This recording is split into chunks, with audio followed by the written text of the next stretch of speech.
Junior, a vos el aire acondicionado te está haciendo daño. ¿Vamos afuera? Vamos pues. ¿Y cómo hiciste eso, Junior? ¿Sabes qué? Te voy a llevar al doctor.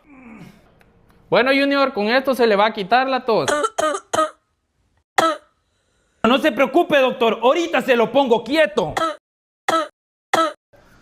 Mejor lo voy a agarrar.